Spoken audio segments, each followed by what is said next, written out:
Hello friends, welcome to Force Tutorials. Myself Harish, this is part 5 of SQL tutorials. In this video, we'll learn how to create a unique key constraint. Before starting with the creation of unique key constraint, we'll have a look what exactly a unique key is. So what is a unique key? Unique key, as the name suggests, it does not allow duplicate values to be inserted in the table. There can be more than one unique key in the table. When to use unique key? When there is a need to have more than one columns to have a unique value, then we will use a unique key.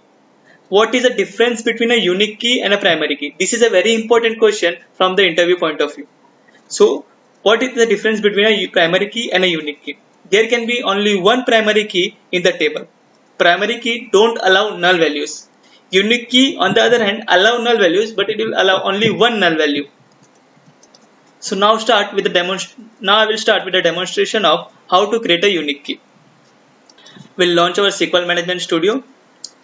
Go to new query. In the last session, we have created a department table. We'll use the same table.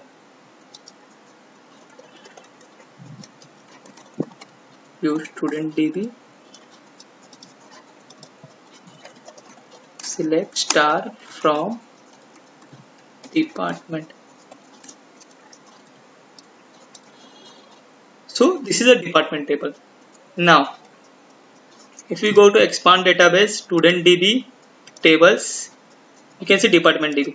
If you expand the keys, you can see in the department table there is only one primary key, that is a pk underscore department ID. That means ID column is the primary key. Now there are two other columns, department name and email. I want email column to have unique values. So in that case I will create a unique key constraint. There are many ways to create a unique key constraint.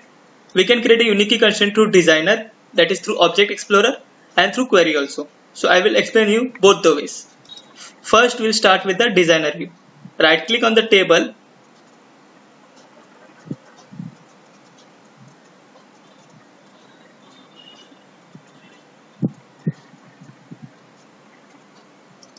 Right click on the table, go to design.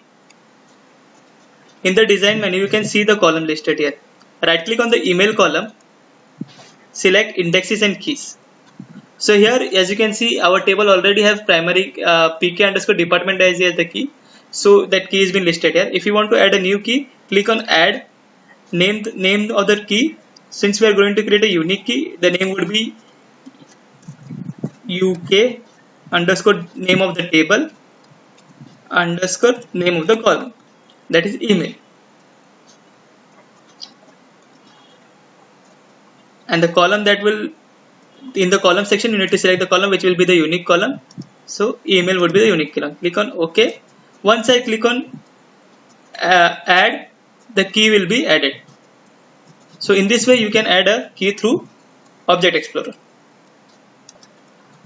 Now since our table is already created, I will also show you the another way how to add a unique key through alter statement. So for adding the unique key through alter statement, use alter table, name of the table that is department,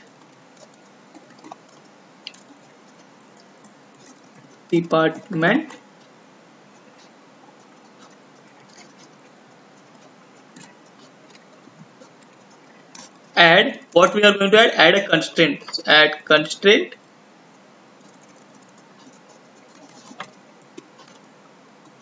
name of the constraint, we are going to add a unique key constraint, uk name of the table that is department underscore which column will have the unique key, email. So now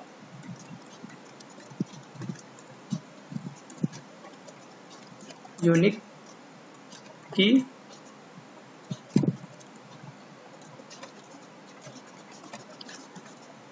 email. When you run this query, the unique key has been added successfully. Now you can go and check in the designer view. Go to departments table, expand keys column. Now you can see our unique key has been created. Now we'll insert our values into the department table. Insert into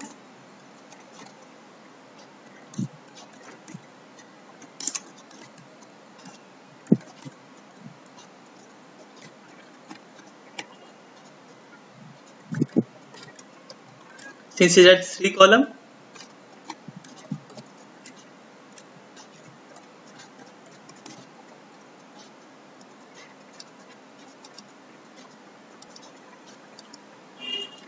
We'll check whether the value has been inserted or not.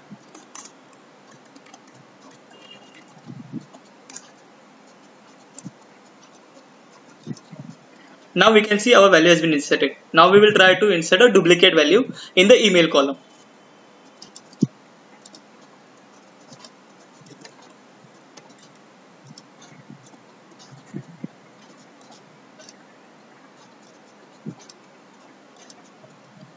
Now you can see it didn't allow the duplicate value in the email column. It says violation of unique key constraint UK_department_email, that is the name of the key, cannot insert duplicate value in the object.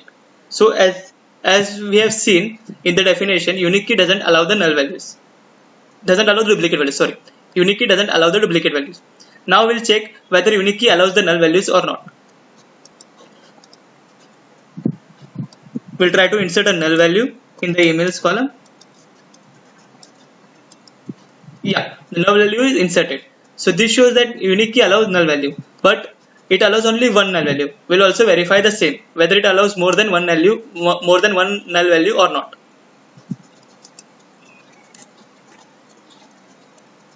We'll try to again insert a null value in the table. So it again says violation of unique key constraint, cannot insert duplicate value in the department object.